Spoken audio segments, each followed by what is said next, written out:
朋友们，大家好。昨天咱们做了一期 TikTok 美国被关停的事，花了好几个小时。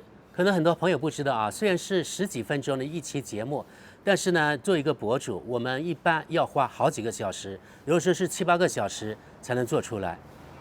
然后呢，计划赶不上变化，我做出来了之后，又加上我在南美这边有时差，所以上传之后，其实这期节目已经过时了。因为呢，在此期间，美国总统特朗普给了 TikTok 美国准信，他一旦宣誓就职，就马上立即颁布一个法令，就是给予 TikTok 美国90天的宽限期。在这90天期间，会找到美国合适的公司，与现在的所有人，或者是新的 TikTok 所有人进行谈判，成立一家合资公司。现在重点来了，美国方面特朗普说的啊，要求50%，也就是1半的股份。特朗普这样说不是他的谈判技巧，我认为他内心是这样想的，就是说他要求呢美国公司获得1半的股份。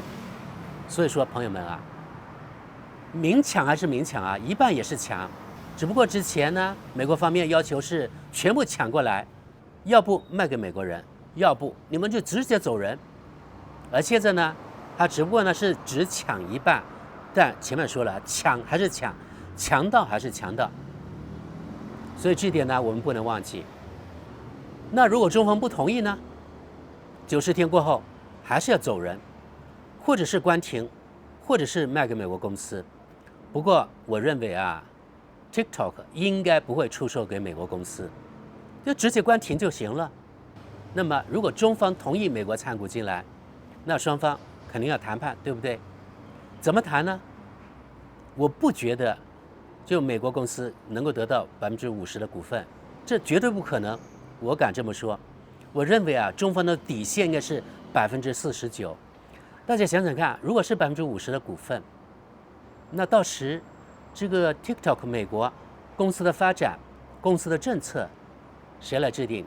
因为你1半，我1半，中美各1半，到时大家都争啊，对吧？所以一个公司的发展，当然在这里说的是 TikTok 美国啊，它的决定权一定要掌握在中国手里，否则就走人呗。另外一个，其实美国在乎的是中国 TikTok 这算法，因为这算法非常的先进，美国人自己没有，所以他们想抢过来。那这算法应该怎么办呢？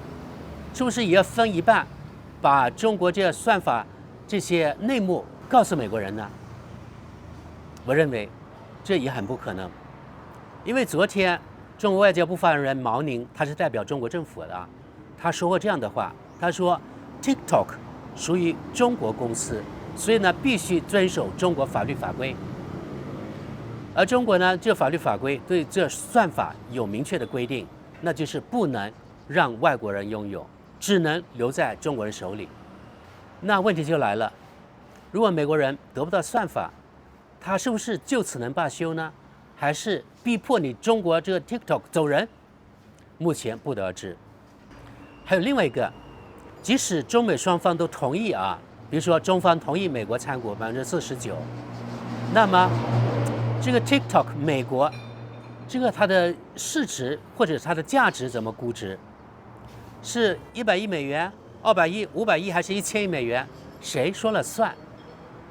比如说，如果是1000亿美元，中美双方都同意啊，这个价值1000亿美元。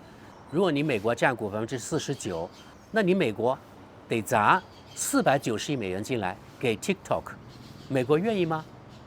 所以有2种可能，一种可能呢是美国能够参股进来，但是问题也很多；另外一种可能呢，就中方不同意美国参股，那最后90天之后，那中方肯定是打包走人了，全部关停美国的业务，只有这2选1，对不对？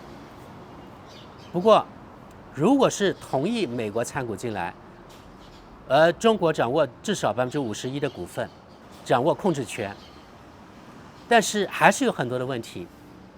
这事情啊，我们要放在全球地缘政治这大环境来看。目前是这样啊，西方，也就是说以美国为首的西方国家，就是那20-30个国家，他们是联合起来与中国对着干的，遏制中国，要把中国打趴下去。所以任何一家中资企业，它都有红色基因，这是天然的啊。凡是你特别出色的中国的公司，西方必定想收拾你，打趴你。否则为什么？你看美国共和两党意见特别统一，强迫 TikTok 美国出售给他，或者是走人，这是以国家的名义明抢啊。虽然它的吃相很难看，但是美国也管不了那么多了。如果中国同意美方占股进来，那开了一个非常恶劣的先例。那其他国家呢？在欧盟的，还有加拿大的、澳大利亚的等等这些国家，他们也会以同样的方式炮制，然后呢强迫参股进来。那最后呢，西方国家都来瓜分这 TikTok 的全球业务。我相信啊 ，TikTok 还有中国政府内部的人，他们早就想到了这个问题，到底今后应该怎么办？我自己也不知道啊。只是我想到了这个问题啊，就是后患无穷，因为西方国家他们就是强盗，强盗就是强盗，一直都这样。只不过呢，现在他们连那个遮羞布也不要了，吃相再难看，他就想要。所以通过这些事情啊，我觉得啊，中国人一定要认清西方他们的本质，那就是强盗本质。所以如果是西方国家都想出来抢，那中方 TikTok 还有中国政府能同意吗？在此我打个大大的问号。我相信呢，应该不会同意，因为他今天能够抢你 TikTok， 明天就会抢你，比如说大疆，后天会抢你中兴，大后天会抢你任何其他中资公司，对不对？所以呢，可以说是后患无穷啊。你看，通过这个 TikTok， 让我们又一次看清了西方所谓的以前大吹特吹的企业精神，其实现在屁都不是。即使美国的阳谋得逞了，他们赢了面子，但是输了里子。因为通过这个事情，让全世界看清了美国人的强盗本质，特别是在全球南方国家。那今后你美国的声誉，这对美国的国家声誉造成了非常大的伤害。虽然他们觉得啊，我抢了49%的股份，好像美国表面上赢了，刚才说的，其实他们输的更多。因为一个国家的声誉其实很难用这个金钱去衡量，不仅是对美国国家声誉，那对美元也是一个非常大的损害，还有对美国的军事实力也是非常大的损害。长此以往，一定会动摇美国的国家根基。另外还有一个啊，就是通过这个 TikTok 来来回回关停，还是又重新恢复。特别是之前的关停很长段时间，1.7亿美国 TikTok 用户，他们很多人心里不安。所以呢，之前咱们也知道了啊，就是大量的应该上百万啊，美国这些 TikTok 用户纷纷投奔中国小红书，对吧？然后呢，还有带动了其他西方国家一起，比如说在德国啊、英国等等国家，他们小红书下载量也是第一的。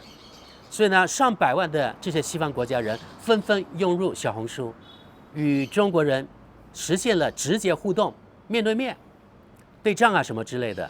所以让西方上百万人至少呢冲出了他们的信息茧房，然后呢了解了真正的中国，也知道他们真正美国是什么样子，或者西方是什么样子。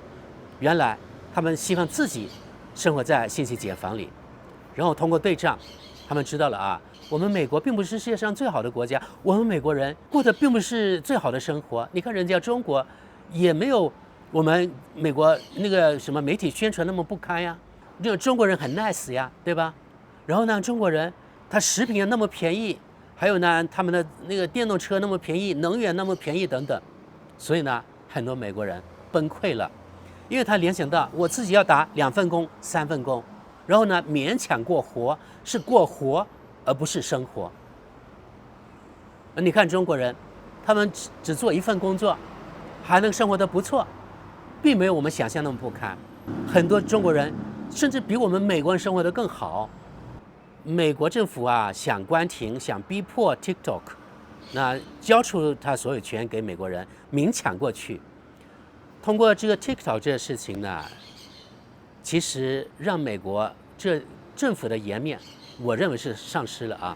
还有呢，这美国政府还有美国媒体在美国人心目中也丧失了他们的声誉，这也是另外一个损失。这也是当时美国拜登政府没有想到的一种现象。如果一个政府不经考虑，然后呢出于短期利益就抢夺他国的资产，最后呢可能搬石头砸自己的脚。过去这样的事情在西方发生了很多次。你看当初美国以国家的名义打压一个中国公司，也就是中国的华为，甚至呢联合他所谓的盟友，他那些小弟一起来打压华为，把华为打趴下去了吗？然后呢，美国一个国家死命的打压中国的芯片产业，打压几年，效果怎么样？我们也看到了，对吧？适得其反，相当于把中国的芯片企业培养起来了，就是强迫中国人自己去努力去研发。你看现在中国的芯片业，特别是中低端的芯片，出口量世界第一，而现在美国政府也不干了。现在美国政府看到中国这个芯片企业上来之后，抢夺了美国很多的市场。美国什么英特尔啊，也快活不下去了，对不对？然后三星也活得不好。现在美国政府怎么说了呢？特别是拜登政府，他说中国扰乱了市场，说中国政府大规模补贴他们的企业，扰乱了市场规则，等等等等。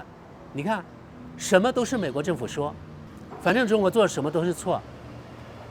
你打压我，不给我提供高级芯片，不给我提供人工智能芯片，我中国自己开发，而且我开发出来芯片还不错，世界很多国家人想买，因为你美国要$100，我中国只有$10、$20就可以了，那人家觉得性能都差不多，那我为什么要花多几倍的价格去买美国的东西呢？所以呢，现在世界其他国家，特别是全球南方国家，纷纷购买中国的产品，美国看到自己市场丢了，又接受不了这样的现实，于是呢又来指责中国，这真的是强盗逻辑。所以每每想到这里啊，我就觉得非常非常的气愤。这美国这整个国家吃相太难看了，像这样的啊不服众不行啊，就是一个人吧，或者一个黑社会老大，你的人品不行，你带不动那些小弟的。美国也一样，在这个弱肉强食的这个地球，如果你这美国的人品不好，想带领全球不行，带不动，因为他不服众啊。所以过去这些年，不管是对中国华为的打压，还是对中国芯片的打压，还是对任何其他产业的打压，我想起了一个造船业。目前中国造船它的实力妥妥的占了全球的一半，而美国，我没有记错的话，可能连个位数都没有超过，不是1%就是3%，反正非常的少，只相当于中国一个零头。美国现在不干了，因为如果是造船的实力要比你美国多好几十倍，那你美国的那个海军今后怎么发展，对吧？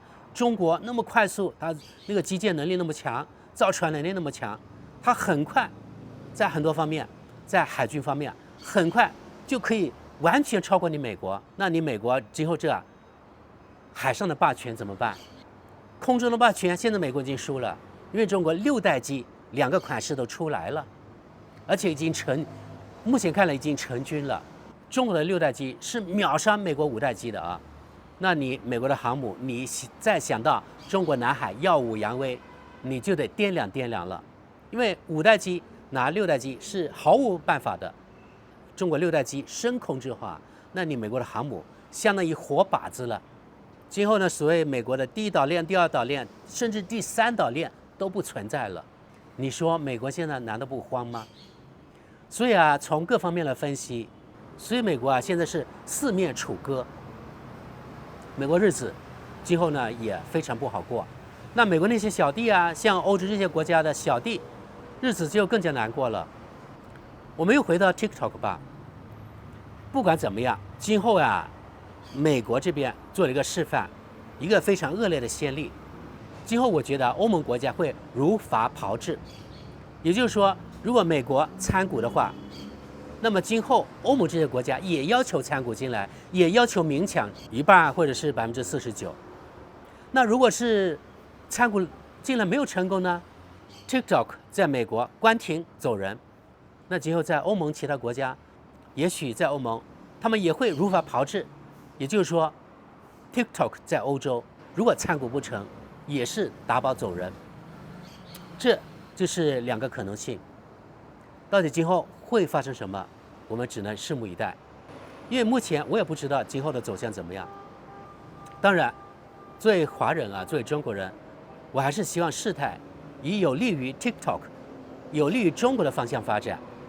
但是到底怎么样，我们不可能左右这个整个局势的发展。而且这件事情真的要放在全球地缘政治的大环境来看，这样可能才有个眉目。好的，朋友们，你们觉得这事情会怎么发展呢？请大家踊跃发言。那今天咱们的话题就到这里，感谢大家，我们下期见。